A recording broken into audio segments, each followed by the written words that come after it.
just when you think you've got it all figured out, you don't. That's been the roller coaster nature of this presidential race for power, and 2 days away from Election Day, there are no sure things here. Hello, everyone.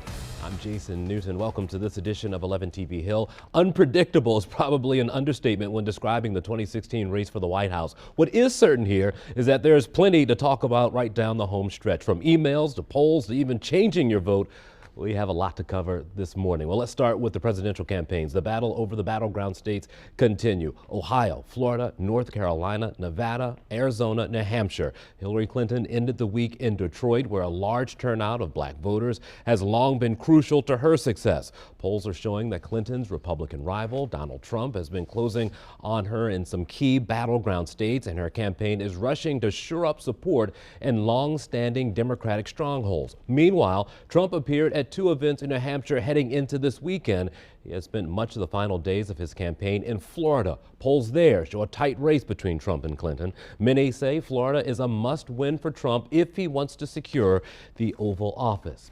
Meantime, in the latest CBS News, New York Times national poll, Hillary Clinton still holds a slight lead over Donald Trump. 45% of likely voters surveyed support Clinton, while 42% say they would vote for Trump. 9% support other candidates. Now, in a two-way matchup, Clinton's margin is similar. She leads Trump by 3 points among leaned likely voters, down from an 11-point lead just a couple of weeks ago.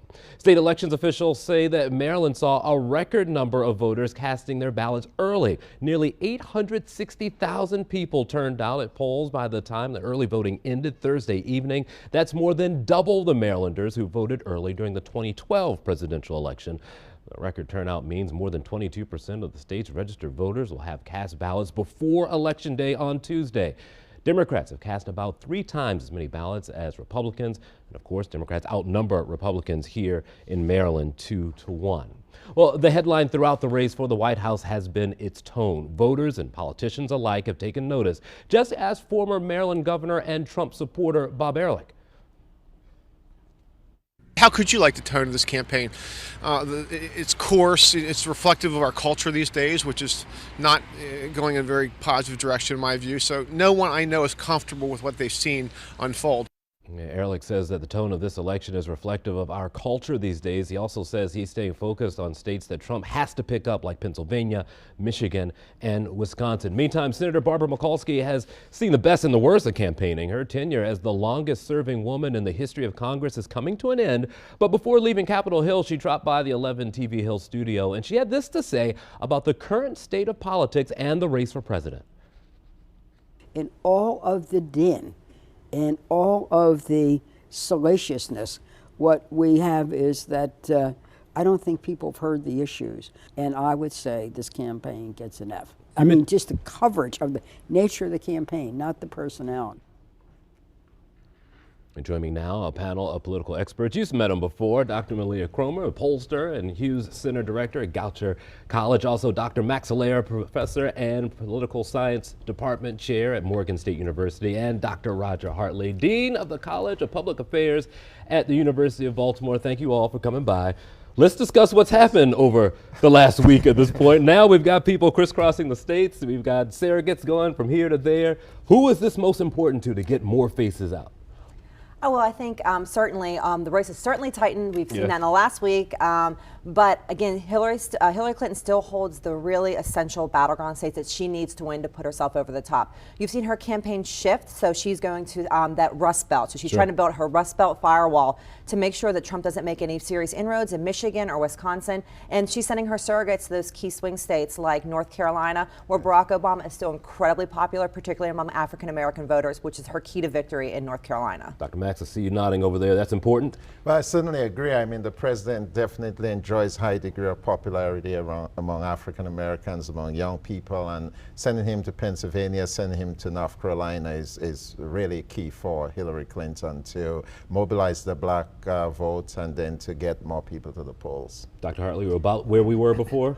I agree too, and I think on surrogates, I agree with both of my colleagues. The one thing I would add is that they are sending out surrogates to fit key voter demographics. Tim Kaine can go to the suburbs or whiter areas of America to try to drum up support for Clinton. I think it's really, really very important that those surrogates get out also, because they have the ability to say things that the candidate may not want to say here at the end. When they want to come across with a positive tone, their surrogates can come out and rally and throw the red meat out for their supporters. It seems like the moment we took the mics off last week, the FBI jumped in and stole our thunder. Yep. What did you make of their release? How has it changed this election? So I'm not sure if it's really changed the election fundamentally, because nothing really has come of it. So we've known email scandals through this entire election cycle. It's something that has really weighed down the Clinton campaign. At the end of the day, if there's not an indictment, if there's no real new news except for she used the server when she shouldn't have, voters have already made those decisions and already decided how they feel about that issue. Minds are made up, do you think? Well, minds are made up, but I think the FBI director violated the Justice Department protocol, and it also shows a lack of respect for the authority of the Attorney General. In fact, the Justice Department did send out a letter asking the FBI director not to release the letter or make a statement, and he went ahead and he did. So I think we have an FBI director who is really going rogue against the authority of the Attorney General, and I think that was a bad precedent established by the FBI. Something we haven't seen since J. Edgar Hoover. He'll argue that this is information Americans need to know. Yeah. But there's a rule that says you can't release such information that would influence the election within a 60-day time frame. So I think that the FBI director should have taken into account, and he didn't. So I think it reflects very badly on the FBI. You want in on this? I think the FBI report did matter. I think it gave Donald Trump something to say on the stump that would pull together what is absolutely a divided GOP right now. The opportunity to talk less about things like past issues with women and all of the scandal that's back there, and to talk about things that Republicans who may very much disagree with Donald Trump can all agree on. I think it may matter for down ballot races in the Senate, for instance, and perhaps in House Senates that are there.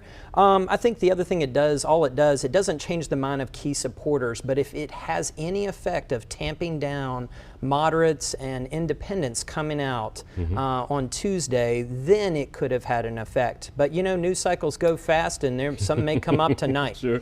Well, listen, it's an understatement to say that voters are frustrated right now. Sure. There have been some movements, and they're scattered to write in a candidate. We're going to put John Kasich in the White House. We're going to move this candidate here, there. Bernie Sanders.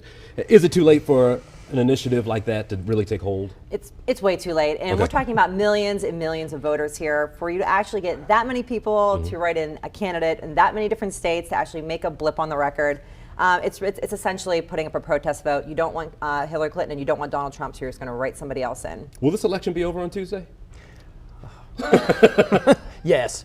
Oh, yeah. Yeah, I think it is absolutely going to be over on Tuesday. There's too many states that are not in play, and then several battleground states that are going to come out in favor of one candidate or the other, and it's going to end. There may be people that are dissatisfied with the race and want to say that either of the candidates are illegitimate, and that discussion may go on well after, but that's going to change the makeup of the parties, and it's going to change how we see politics going forward in the GOP and in the Democrat Party. Let's talk a bit about the Senate. Kathy Schlega was here in the city, New Shiloh Baptist Church, last week, making some inroads, I think, with the minority community. Will this help in her race, or are we looking forward for her? Well, I think it's kind of late to make those inroads. And again, I think she's following Governor Hogan's strategy in trying to reach out to the African American community. But I think it's probably more looking ahead than to make an impact on the senatorial race this time around. Yeah. So maybe it's for 2018 or thereafter, but it's definitely not going to have an impact. And Baltimore City is not the place to try to rally voter turnout. It's always been historically low, and I think it's going to continue on that path. Is there time for her to make a rise, do you think, for this cycle? poll? It's tough, and I will say this: we have not seen any other polls that came out besides the Goucher poll and the Wash Post poll that did show that really large gap. So nothing post-debate and nothing in these last few weeks. It will be just with given that Democrats-Republican ratio in a presidential year. It's really hard for any Republican. But I think it's important to go off of what Max has said, that it's about party building long term. We tend to think about elections as these finite, big things that happen in electoral politics, but for the political parties, it's about party building going forward. And so for Kathy Szeliga to spend some time in Baltimore City, that's all about building that base. Also for Larry Hogan going into 2018. Dr. Hartley, is there still a rubber stamp for Catherine Pugh here in the city? Rubber stamp for, yeah. I think Well, honestly, I mean, there's a write-in candidate who's making a lot of noise right now. there is a write-in candidate that's making a lot of noise. Dixon's folks are out at the polls, and they were out at the polls every day, but it's impossible almost to get a person to write in a candidate in enough numbers to overcome and change an election, especially this late in the game. That takes serious organization. Sure. It might have made a difference if they had started this back in April, but it can't now. The only thing I think that people could hope is that they caught people napping a little bit, but let's be honest, 3 times the number of Democrats turned out than Republicans. Democrats outperformed themselves in this early voting period, and it's going to be really, really hard for a wave of Democrats to be overcome by any candidate that's trying to catch someone napping. All right.